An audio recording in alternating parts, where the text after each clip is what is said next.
Assalamualaikum warahmatullahi wabarakatuh. Al-Fatihah. A'udzu billahi minasyaitonir rajim. Bismillahirrahmanirrahim. Alhamdulillahirabbil alamin. Ar-Rahmanir Rahim. Maliki yaumiddin. Iyyaka na'budu wa iyyaka nasta'in. Ihdinas siratal mustaqim. Shiratal ladzina an'amta 'alaihim ghairil maghdubi 'alaihim.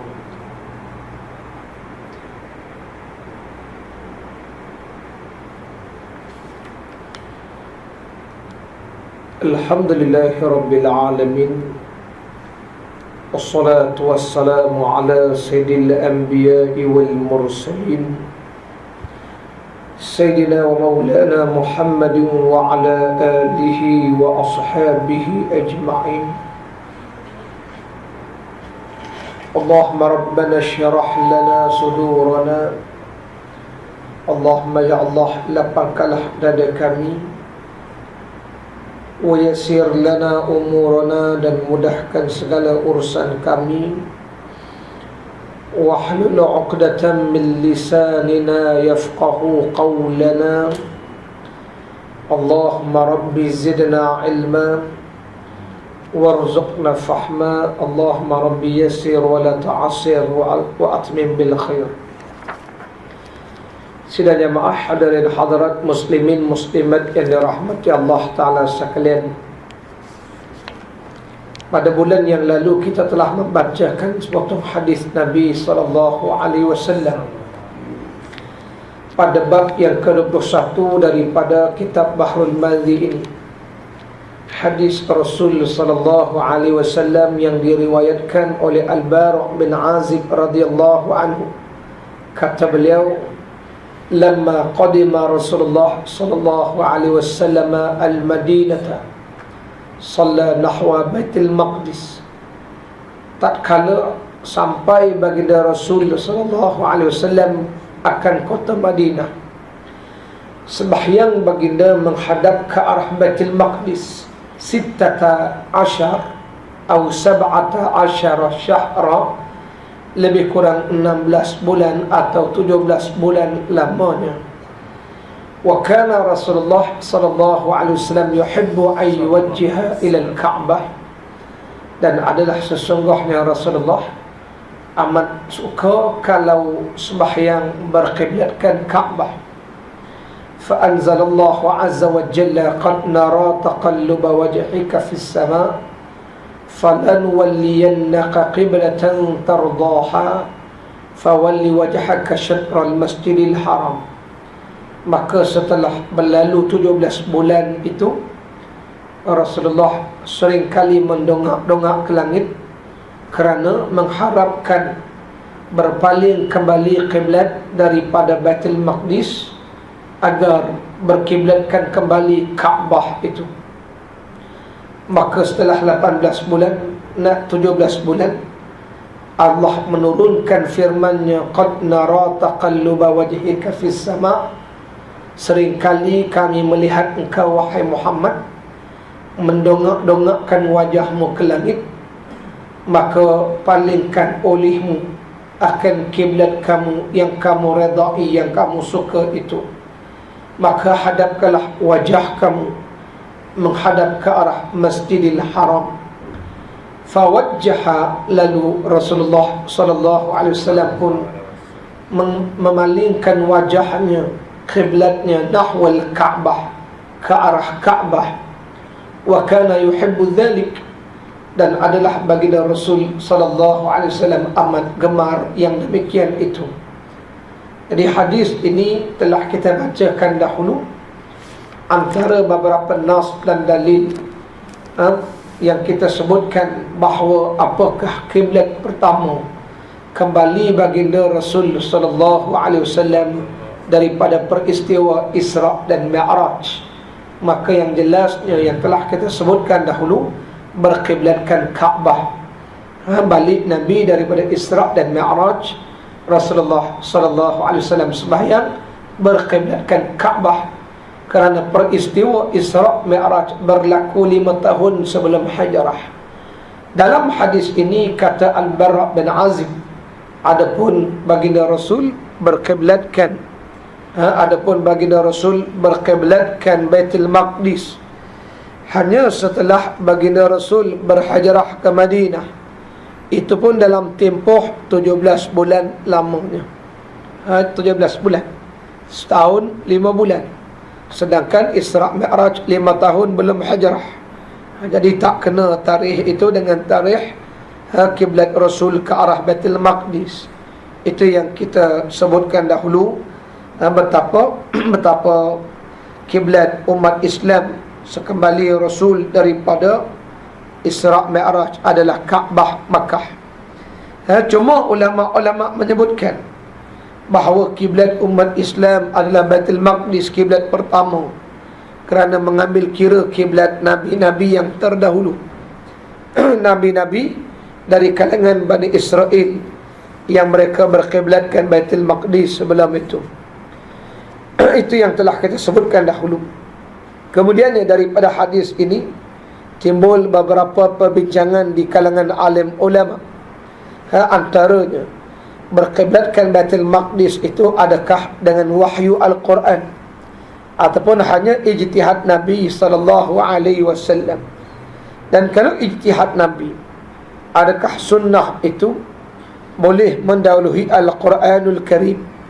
Sedangkan ijtihad sunnah Rasul adalah pelengkap kepada Al-Quran. Maka kita dah bacakan kata Imam Nawawi dalam Syarah Muslim, berbeza-beza pendapat ulama' ashabus Syafi'i sendiri. Sebahagian mereka mengatakan bahawa berkiblatkan Baitul Maqdis adalah sabit dengan nas Al-Quran, wahyu Allah. Dan setengahnya mengatakan dengan ijtihad Nabi sallallahu alaihi wasallam. Maka kata Al-Qadi'iyat, jumhur ulama, kebanyakan ulama Syafi'i mengatakan bahawa ianya berlaku dengan sunnah, dengan ijtihad Nabi, sunnah Nabi, bukannya dengan Al-Quran. Kemudian timbul lagi persoalan, kalaulah berkiblatkan Baitul Maqdis itu sunnah Nabi, adakah boleh hari ini kita sembahyang berkiblatkan Baitul Maqdis? Jawapannya, apabila turun ayat qad nara taqalluba wajhika fis sama' ini, turun ayat ini telah mansuh segala hukum berkiblatkan Baitul Maqdis. Sampai hari ini tak boleh lagi kita nak kiblat ke arah Baitul Maqdis.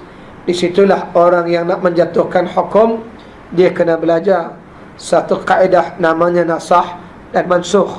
Mana hukum yang sudah mansuh, mana hukum yang memansuhkan ayat-ayat dan sunnah itu. Kemudiannya, para jemaah dirahmati Allah Ta'ala sekalian, sambung lagi sedikit dalam kitab ini pada hari ini, pada bilangan yang ke-118. Al-Quran itu, adakah ia menasahkan sunnah? Bolehkah Quran menasahkan sunnah, memansuhkan hukum dalam sunnah Nabi SAW? Kata Imam Nawawi, jika menurut sebagaimana kata Al-Qada'iyah, bahawasanya kebanyakan ulama berkata bahawasanya menghadap Baitul Maqdis itu dengan sunnah Rasul, ijtihad Rasulullah merupakan sunnah Rasulullah, nescaya jadilah ia padanya, pada pendapat ini, bagi qaul, bagi pendapat yang mengatakan bahawasanya Al-Quran itu menasahkan sunnah. Maknanya kalau berkiblatkan ke arah Baitul Maqdis dengan sunnah, kemudian turun pula ayat Quran, qad nara taqalluba wajhika fis sama', perintah Allah, fawalli wajhaka syatral masjidil haram. Maka kalau begitu Quran memang boleh memansuhkan arahan sunnah daripada hadis Nabi SAW. Dan inilah perkataan kebanyakan ulama usuliyin yang mutaakhirin, dan ialah salah satu daripada dua qaul, dua pendapat Imam Syafi'i rahimahullahu ta'ala, dan qaul pendapat yang kedua baginya, bagi Imam Syafi'i. Maknanya memang kadang-kadang berlaku Al-Quran itu menasahkan sunnah. Sebab apa tuan-tuan? Sebab begini, Sunnah ini dia pelengkap kepada Al-Quran. Sebab tu semalam ada satu soalan yang ditanya, kisah bagaimana Isra' Mi'raj ini kita maklum berlaku dalam Isra' Mi'raj, peristiwa pensyariatan solat fardu 5 waktu. Tapi soalan yang masuk ditanya begini, bukankah dalam Quran tidak disebut semayang Isya', Zuhur, Asar, Maghrib, Isya', Subuh? Tak ada. Jadi macam mana orang hari ini mengatakan mengapa kita semayang Zuhur, Asar, Maghrib, Isya', Subuh? Sedangkan dalam Quran yang disebut sembahyang itu al-ashi wal-ibkar. Yang pertama. Yang kedua disebut dalam Quran hafizu ala salawati wa salatil wusta.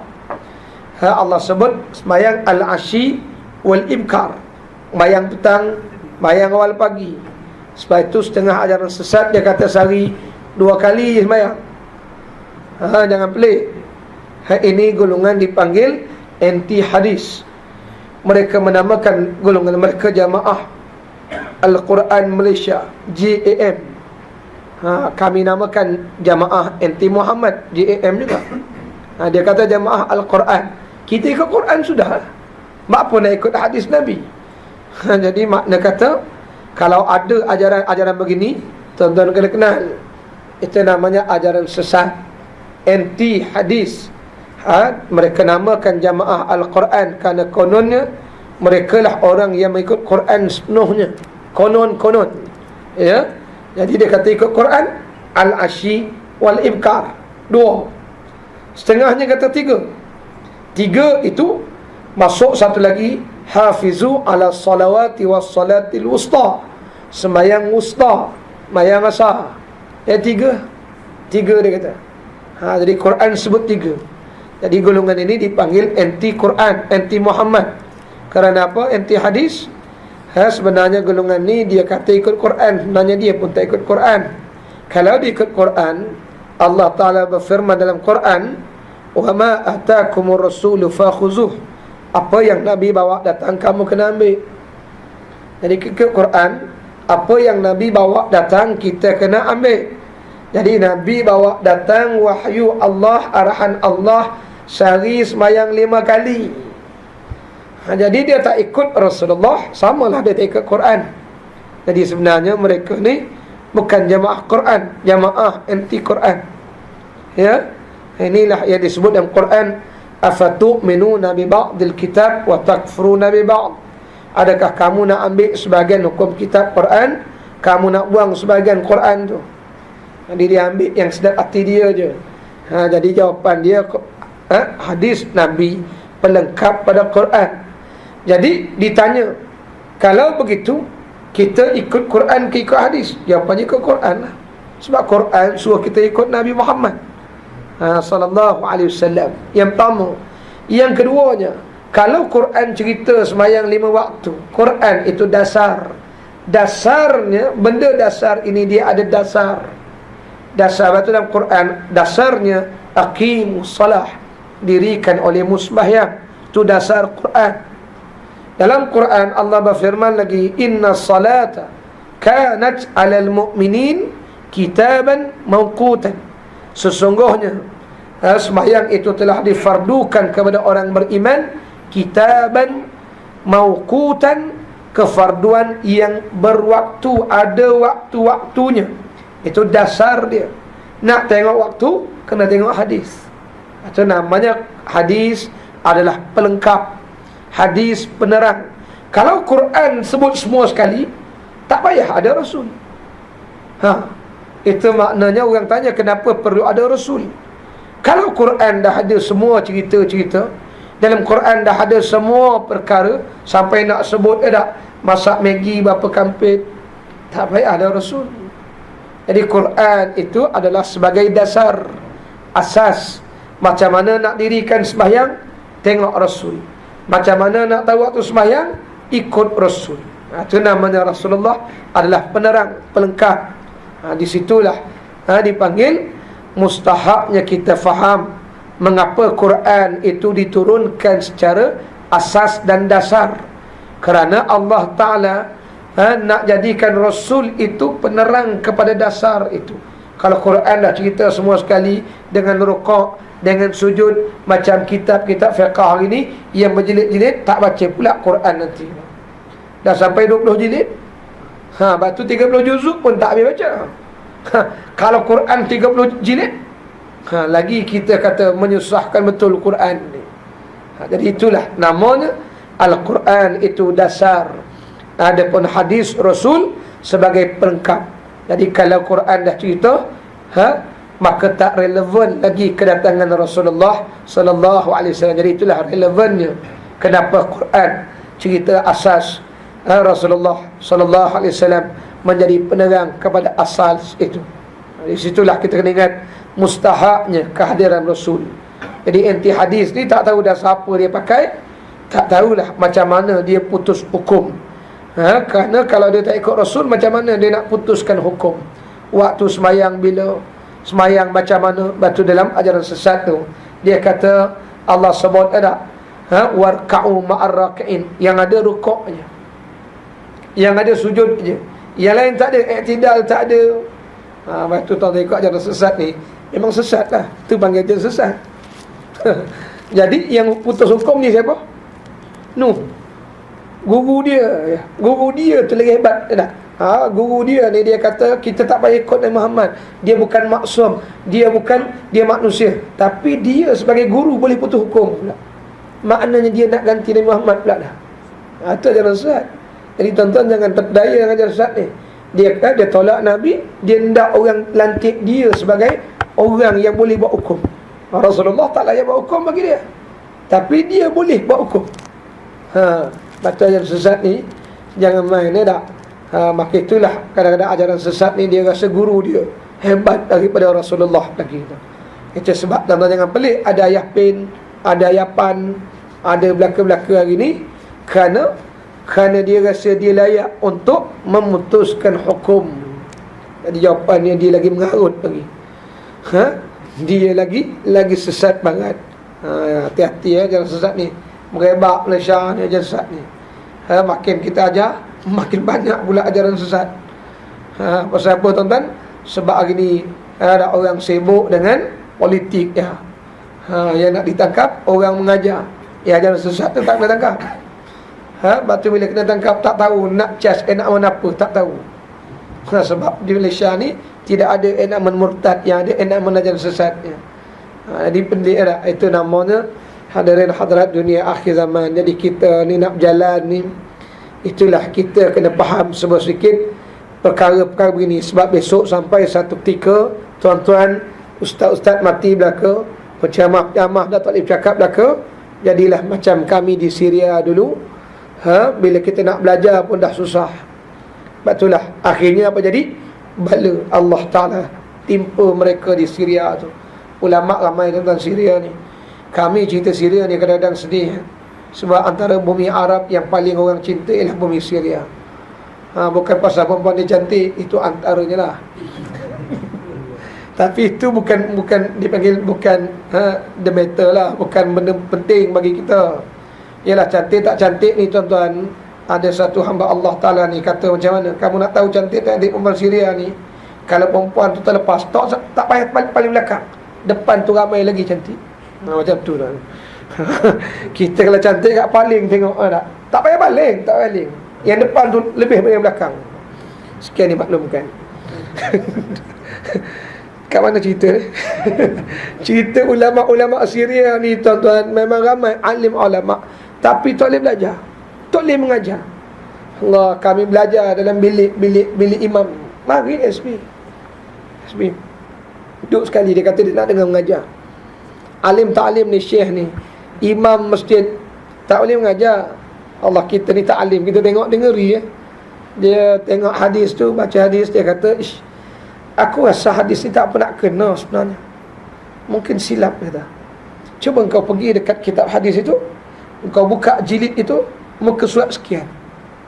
Student ni dia ambil, buka, betul, alim sungguh dia. Muka surat kitab pun dia tahu. Bukan kata Bukan kata jilid saja, muka surat tu dia tahu. Hadis bilangan ke berapa? Buka, budak terbuka. Baca. Tengok. Kan aku dah kata tersilap. Silap tulis. Alim sungguh itu pun tak boleh mengajar. Jadi imam masjid je. Allah tuan-tuan. Sana berlambat-lambatlah ulama'-ulama'. Satu hari kami belajar nahwu di masjid. Belajar ilmu nahwu ya. Nahwu dan saraf. Saya tengok ada satu budak Arab dengan orang tua tu duduk tepi dinding, menyandar dinding. Saya ingat kawan tua tu dah baca Quran, ngapal Quran dah. Budak tu nadah kitab. Dia syarahkan kitab tu, tapi mata dia tak boleh tengok budak tu. Kerana dianggap mengajar tanpa tauliah. Tapi alim ta'lim, dia boleh syarahkan, dia tak tengok kitab, dia boleh syarahkan bab. Budak tu nadah kitab. Tutup kitab, sama-sama tak macam tak kenal, balik itu dia. Allah tu sebab di sana kalau mengajar agama agak tangkap masuk penjara terus. Kalau soalan-soalan provokasi ni tuan-tuan, yang tanya tu SB ya. Syekh tu jawab sungguh-sungguh, sagi yang tanya tu tangkap, Syekh tu masuk. Batu hari ni bagi kami apa yang berlaku di Syria adalah musibah kerana menyekat agama. Kita dulu nak belajar kan senang, susah. Allah, hadirin hadirat para jemaah dan rahmati Allah Ta'ala sekalian. Baik, balik tajuk kita tadi. Begitulah namanya ilmu agama ni. Jadi ini banyak pendapat ulama. Dan dengan dialah berkata satu taifah. Jadi balik cerita tadi, Al-Quran memang boleh memansuhkan hukum hadis, walaupun hadis adalah pelengkap Quran. Dengan dialah berkata satu taifah, satu kelompok ulama, mengatakan tiada harus Al-Quran itu menasahkan sunnah, kerana sunnah itu menerangkan Al-Quran. Maka bagaimana pula nak menasahkan akan sunnah? Bukankah sunnah itu pelengkap, menerangkan, menjelaskan kandungan Quran? Jadi macam mana pula Quran nak membatalkan pula sunnah Nabi SAW? Jadi ada satu kelompok ulama yang kata tak boleh. Dan bermula mereka ini berkata, mereka itu tiada ada berhadap kiblat Baitul Maqdis dengan sunnah, bahkan adalah menghadap Baitul Maqdis dengan wahyu. Maknanya kelompok ulama yang mengatakan Al-Quran tidak boleh menasahkan, membatalkan sunnah, lalu mereka berkata kalau begitu berkiblatkan Baitul Maqdis bukan sunnah, bukan ijtihad, tetapi adalah wahyu Allah dalam Quran. Kerana Quran boleh menasahkan Quran, Al-Quran boleh membatalkan hukum Quran. Umpamanya dulu-dulu dalam kitab-kitab terdahulu, di mana umat-umat terdahulu kalau mereka nak bertaubat, antara cara bertaubat ialah kamikaze, bunuh diri. Turun Quran menasahkan hukum-hukum kitab terdahulu. Turun firman Allah, la yukallifullahu nafsan illa wus'aha, laha ma kasabat wa 'alaiha maktasabat, umpamanya. Jadi turun ayat itu, maka hukum kitab dulu sudah terhapus, tak boleh pakai lagi kitab-kitab lama, Taurat dan Injil. Itu Quran menasahkan kitab yang terdahulu. Dalam Quran ada juga ayat Quran yang menasahkan, memansuhkan hukum Quran. Umpamanya satu ketika dulu Allah Ta'ala berfirman dalam Quran, wala taqrabus salata wa antum sukar, jangan kamu hampir solat dalam keadaan kamu mabuk. Dalam peringkat ini orang boleh minum arak lagi, boleh minum arak. Cumanya larangan minum arak itu berkuat kuasa apabila nak sembahyang. Jadi jangan kamu minum arak, jangan mabuk ketika kamu nak solat. Sebelum solat, lepas solat boleh mabuk. Jangan pakai hukum tu. Lama baca Quran, ni Quran kata wala taqrabus salah wa antum sukara, dan jangan kamu hampir solat ketika kamu mabuk. Ayat itu sudah mansuh. Mansuh ayat itu apabila berlaku peristiwa yang besar. Apabila sahabat-sahabat mengadakan parti kerajaan, lalu mereka hidang arak. Memang budaya Arab minum arak ni. Jadi mabuk, sembahyang. Dalam sembahyang ni ada sahabat yang menjadi imam bayang ni silap baca. dia baca qul ya ayyuhal kafirun a'budu ma ta'budun, wahai sekalian orang kafir, aku sembah apa kamu sembah. Jadi syirik kalau baca macam tu. Kalau sengaja boleh rosak akidah, murtad. Kerana aku sembah apa kamu sembah. Sedangkan ayatnya la a'budu ma ta'budun, tidak aku sembah apa yang kamu sembah, wala antum abiduna ma a'bud. Tapi oleh kerana mabuk, hilang akal, kepala dah pening, dah tingtong dah kepala, dia baca wahai orang kafir, wahai sekalian kafir, aku sembah apa yang kamu sembah itu. Maka lepas mayang turun ayat ya ayyuhalladzina amanu innamal khamru wal maisir wal ansab wal azlam rijsum min amali syaitan fajtanibu. Turun ayat itu, dah tak boleh dah minum arak sampai bila-bila. Fajtanibuh, hendaklah kamu tinggalkan minum arak itu. Arak tu sampai hari ni lah hukumnya haram. Sembayang ke tak sembayang ke, lepas sembayang, sebelum sembayang, mabuk ke tak mabuk ke, sikit ke banyak, tetap tak boleh. Jadi ayat Quran menasahkan Quran nama ni. Jadi kalau begitu tuan-tuan kena ingat ya, jangan ingat semua dalam Quran itu kita boleh faham, melainkan dapat penjelasan alim ulama. Di situlah namanya kita kena mengaku yang kita ni lemah, berhajat kepada orang yang mengajar, membantu. Kalau tidak tuan-tuan, kalau tak ada manual-manual ni semua kelang kabut kita. Jangan kata sembahyang, puasa, zakat, haji, hukum hakam, semua benda lah. Kalau tak ada orang yang mengajar, tak ada manual, tuan-tuan nak baiki kapal terbang ke, tuan-tuan nak ubah ke tak ada panduan, tak ada pedoman, macam mana nak buat? Waktu kena tanya orang yang reti. Jangan kita buat ikut senang-senang kita lah. Nanti kapal terbang tu bukan naik ke atas, turun ke bawah ni. Ya.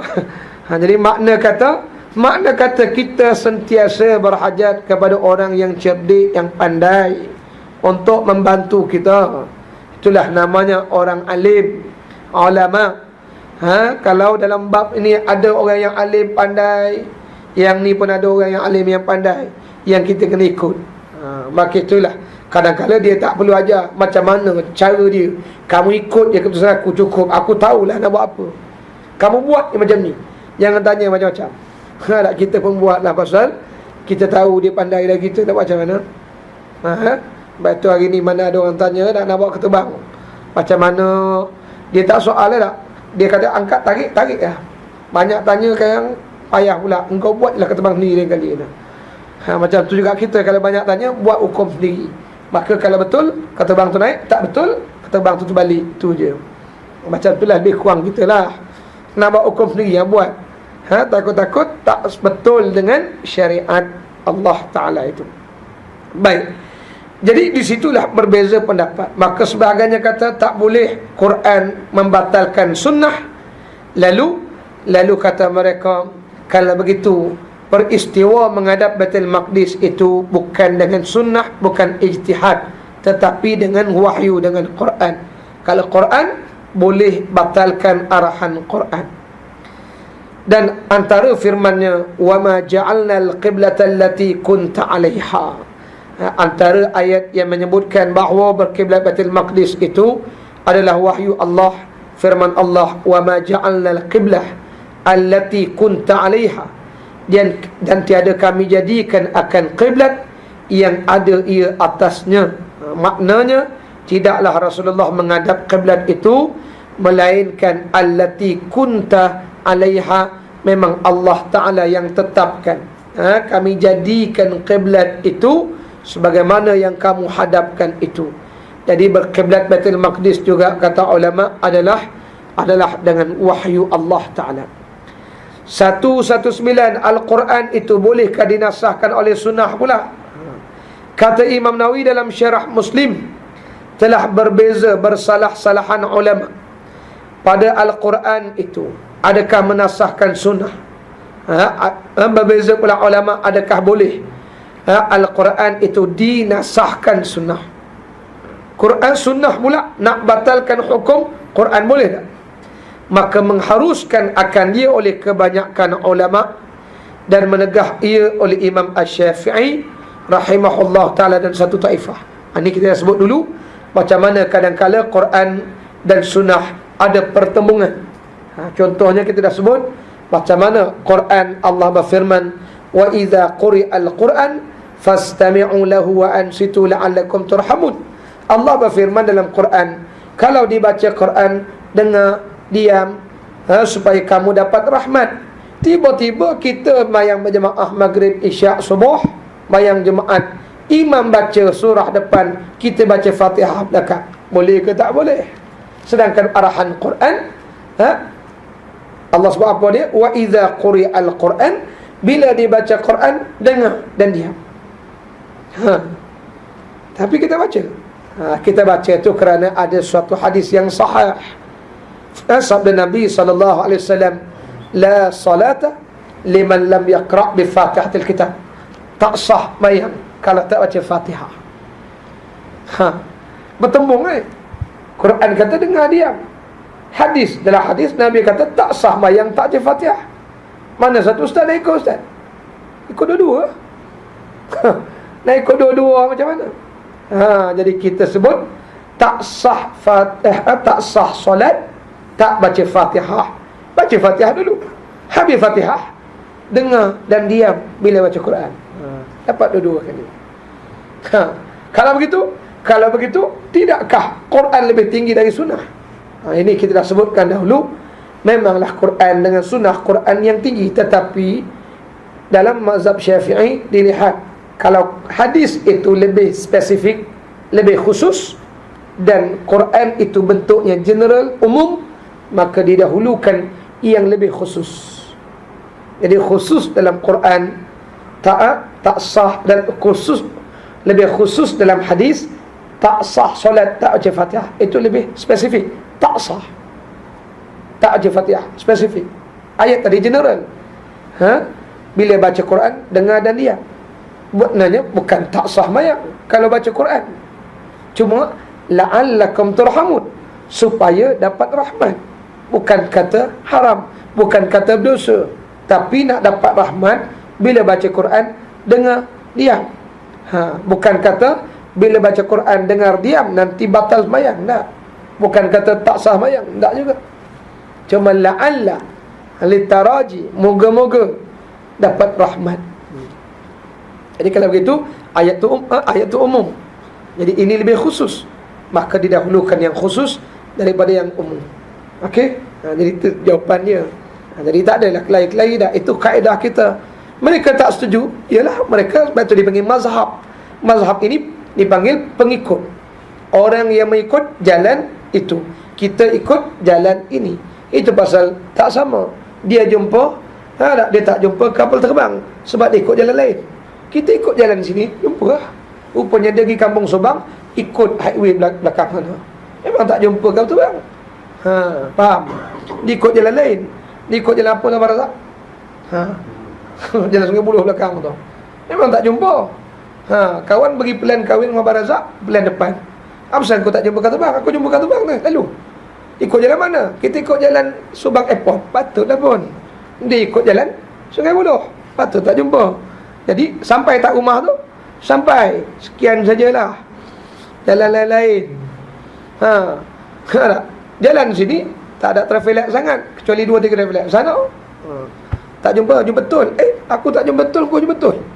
Ikut jalan mana ni? Ikut jalan lain. Okey, macam itulah mazhab, jalan masing-masing. Sebab itu mereka memutus hukum berbagai-bagai kaedah. Kaedah inilah namanya mazhab. Itu namanya, jangan kata saya tak boleh mazhab. Tak boleh mazhab, putus hukum macam mana? Wallahu a'lam. Dia putus hukum ikut suka dia. Dia ada kaedah nak buat hukum ni. Bukan tak ada kaedah, dia ada kaedah dia. Kalau dalam matematik tu dia ada sifir dia. Dia ada formula dia. Ya. Jadi kita ni kena ikut formula. Qala musannif rahimahullah, selesai yang itu. 120 kiblat akan Kaabah dengan sukacita Nabi ni kita dah baca ya saudaraku. Telah lalu diterangkan Nabi berhadap ke Baitul Maqdis, menjunjung suruhan Allah hingga berbelas bulan, 17 bulan, tiada juga kafir Yahudi itu lembut hati dan tiada suka kepada Islam melainkan degil mereka. Degil mereka itu juga yang ditunjuknya. Maka bertambah-tambahlah di hati Rasulullah sukakan kiblat untuk neneknya Nabi Allah Ibrahim yang di Mekah. Yakni sukakan Kaabah itu lebih dari sehari-hari, yang sentiasalah ia padanya. Sebelum ni Rasulullah berkiblatkan Kaabah. Kaabah ini dibina oleh Nabi Allah Ibrahim dan anaknya Ismail. Sebab itu orang tanya, sebelum Rasulullah sallallahu alaihi wasallam diangkat jadi rasul, ke manakah kiblat Nabi, apakah agama Nabi? Ada yang kata Rasulullah kafir, kurang asam tu. Jawapannya, ala millati abina Ibrahim, atas millah agama abina bapa kami Ibrahim itu. Rasulullah duduk di atas millah Ibrahim. Sebab tu sebelum Isra Mi'raj dikhabarkan bahawa Rasulullah sudah bersolat. Dah solat dah. Cuma solat itu tidak diketahui kaifiat dan caranya. Kerana solat juga solat ini juga pernah disolatkan oleh nabi-nabi terdahulu. Nabi Ibrahim sendiri berdoa, Rabbi ja'alni muqimas salah wa min zurriyyati Rabbana wa taqabbal doa. Nabi Ibrahim pernah berdoa, Rabbi ja'alni muqimas salah, ya Allah jadikan saya orang mendirikan solat. Nabi Ibrahim pun bersolat, wa min zurriyyati, dan jadikan zuriat keturunan saya. Zuriat Nabi Ibrahim bukan saja Nabi Ismail, Nabi Ishaq, Nabi Yaqub, Nabi-Nabi dari kalangan Yahudi, Bani Israel juga zuriat Nabi Ibrahim. Nabi Ibrahim berdoa, jadikan zuriat saya orang yang mendirikan solat juga. Kalau begitu Nabi-Nabi dulu pun bersolat. Termasuklah disebut dalam Quran bagaimana Sayyidatina Maryam juga bersolat.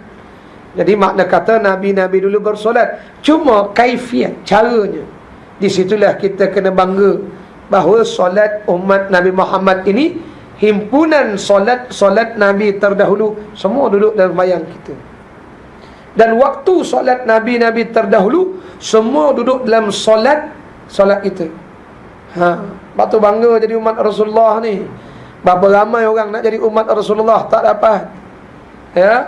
Nabi Musa pun berharap nak jadi umat Nabi Muhammad, tak dapat. Jadi kita ni kena berbangga kerana himpunan solat Nabi terdahulu duduk dalam solat kita. Waktu solat Nabi duduk dalam solat kita. Bukan itu saja, malam Isra Mi'raj Rasulullah tengok malaikat-malaikat, ada yang rukuk tak bangkit-bangkit, ada yang sujud tak bangkit-bangkit, ada yang bertasbih tak henti-henti. Semua duduk dalam solat kita. Betul bangga kita. Ni tak solat, koman betul. Tapi nak jadi manusia terbaik, waktu kita ni kena jaga solat ni. Macam-macam mana pun bangga kita. Jadi umat Rasulullah sallallahu alaihi wasallam itu.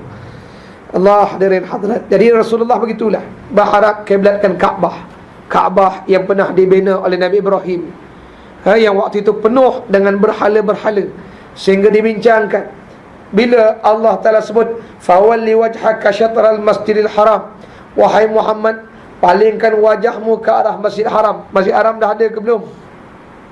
Allah sebut minal masjidil haram ilal masjidil aqsa, diisrakan Rasulullah dari Masjid Haram Mekah ilal Masjid Aqsa, Masjid Aqsa Palestin. Dah ada ke belum Masjid Aqsa? Ikutlah jawapannya di akhir rancangan. Dan habis pun 5 minit lagi. Hadirin hadirat para jemaah dirahmati Allah kalian semua tu kadang-kadang sonok kita mengundang soalan ni. Sonok kita kata, ajaibnya. Ajaib itulah namanya Quran. Ajaib. Takjub kita dengan Quran ni. 121. Jadi lalu Rasulullah berharap-harap berkiblatkan Kaabah. Wa kana Rasulullah sallallahu alaihi wasallam yuhibbu an yuwajjiha ila al-Ka'bah, kata Al-Bara' bin Azib. Dan adalah Rasulullah sallallahu alaihi wasallam sukakan berhadap sembahyang kepada Ka'batullah, berkiblatkan Kaabah. Itu Kaabah Nabi Ibrahim, asas yang dibina. Inna awwala baitin wudi'a lin-nas lilladzi bi Bakkah mubarakah. Awal-awal bangunan yang dibina atas dunia ni Kaabah, bukan KLCC, bukan Dubai. Kaabah, rumah yang pertama dibina atas bumi ni. 121, memandang ke langit oleh Nabi menanti wahyu, ya saudaraku. Kemudian daripada sangat inginkan Nabi SAW berkiblatkan Ka'batullah, lalu berkata baginda kepada Jibril alaihi salam, ya Jibril, sukalah aku sekiranya memaling akan daku oleh Tuhanku berkiblatkan Kaabah. Maka kata Jibril, ya Muhammad, hanya saja aku pun hamba Allah seperti kamu juga, tiada daya upaya suatu bagiku. Nak cerita Jibril pun tak mampu buat apa-apa. Sebab Jibril ni menyampaikan wahyu. Waktu kita diajar dalam ilmu tauhid, mengenal malaikat. Antara rukun iman apa dia? Percaya malaikat, kena percaya. Nak percaya apa dia? Nak percaya yang malaikat ni makhluk betul, makhluk baik. Ini dok tuduh Jibril berpakat dengan Nabi Muhammad. Ada pula pakatan sulit pula, dia kata. Dia ingat malaikat Jibril macam dia makan burger ke? Dia ingat malaikat Jibril makan kambing panggang, boleh disuap dengan RM50, RM150. Ingat Jibril macam tu? Sorry lah, ni jadi makhluk tak kenal malaikat. Tak. Sebab tu kita diajar iman kita kena kenal malaikat. Dulu saya ingat orang tak kenal Tuhan, lagi ni malaikat orang tak kenal rupanya, ya. Sampai kata malaikat, syaitan lebih baik daripada malaikat. Bengong betul. Syaitan yang dikenal lebih baik daripada malaikat yang tak dikenal. Ini ajaran sesat belaka ni. Tapi yang nak didakwa kita. Tu quotation tu. Yang menghina raja-raja dia, yang nak didakwa orang lain pula. Yang hina raja-raja dulu siapa dia? Surat khabar muka depan, surat khabar utusan, surat khabar tarian. Siapa dia? Nak hapuskan institusi raja-raja. Tak kena pula tak? Enakmen tu. Ni kat mana tajuk ni? Tajuk biar kenal manusia ni, jangan tak kenal. Tak kenal ni yang kita geram ni. Kita juga yang salah. Tak kenal. Orang dah kata, tak? Jangan monyet, jangan. Monyet tu degil, makan juga cili tu, keluar api. Saya tengok kartun tu lah, kartun tu. Tuan tengok tak kartun tu? kan dah dipesan pada monyet tu jangan makan cili tu, pasal tengok cantik, merah. Jangan monyet, jangan. Degil kat monyet, makan, keluar api tu, lompat ke atas. Tengok kartun lah, kartun buatan Malaysia tu. Ini hari ni pun sama je. Orang kata jangan-jangan, kan dah naik harga barang. Tak percaya betul. Orang cakap tak percaya pasal tak kenal. Rasulullah macam tu juga. Kita dah kata tak kenal Rasul, kenal malaikat. Ikut juga ajaran sesat tu. Sampai kata tak Jibril silap turun wahyu, ikut Syiah. Tak kenal tu lah, tak kenal malaikat. Kalau kenal Syiah aja, nak masuk Syiah, tobat tak masuk. Ini masuk Syiah juga. Syiah lebih baik daripada, sebab semangat berjuang. Pening aku fikir. Pasal tu aja ikut Syiah pun. Kenal dululah malaikat-malaikat ini. Kalau baca Quran, la ya'sunallah, tak pernah lawan Tuhan malaikat. Wa yaf'aluna ma yu'marun, dia buat apa Allah suruh. Kalau kita kata malaikat silap, kalau kita kata malaikat sembunyi wahyu, Quran tu tak betul lah. Pasal Allah sebut dalam Quran, la ya'suna, tak pernah derhaka. Wa yaf'alun, dia buat apa Allah suruh. Tiba-tiba kita kata dia buat lain daripada apa Allah suruh. Tidakkah Quran tu salah? Kalau Quran tu salah, maknanya Allah bohong. Mustahil. Jadi daripada tak beriman pada malaikat, jadi tak percaya Quran, jadi tak percaya pada Allah Ta'ala dah. Nampak tu? Itu sebab wasa' akidah. Itu pasal kita kata Syiah tu mengarut. Bukan saja dia tak percaya malaikat. Bila dia kata begitu, maknanya Allah pun tak betul dalam Quran. Kalau begitu, Quran tak betul. Kena buang Quran pula dah. Kerana Quran, dalam Quran Allah berfirman, malaikat tak pernah derhaka. Malaikat buat apa Allah suruh. Kena faham tu dulu. Itu nama akidah. Akidah ni apa dia? Simpul iman tu biar kuat, jangan terlerai. Itu sebab dipanggil i'tiqad yang jazam. Belajar tauhid kan? Siapa tadi belajar tauhid kan? Belajar ada i'tiqad biar jazam, biar putus bukan putus tu, biar putus. Ini keputusan kami, ini i'tiqad kami, putus. tidak boleh diubah-ubah. Dah putus, ultimate dah, muktamad, nama putus. Ini i'tiqad yang putus, terputus i'tiqad. Atut pun kena faham tak? Jazam tu maknanya putus. Kita dah buat putusan dah, malaikat ni tak nak derhaka. Jadi Rasulullah sebut pada Jibril. Jibril kata, saya pun tak ada daya upaya, saya pun tak boleh buat apa-apa. Naiklah Jibril ke langit, dan tinggal Nabi SAW hal keadaannya sentiasa memandang ke langit, harap dan turun wahyu dibawa Jibril AS dengan pekerjaan kiblat yang disukanya. Lalu kata Imam Tirmizi dalam hadisnya, fa anzalallahu azza wa jalla, lalu satu hari Allah turunkan ayatnya, qad nara taqalluba wajhika fis sama' falanwalliyannaka qiblatan tardaha fawalli wajhaka syatral masjidil haram. Maka Allah turunkan firman-Nya, qad nara.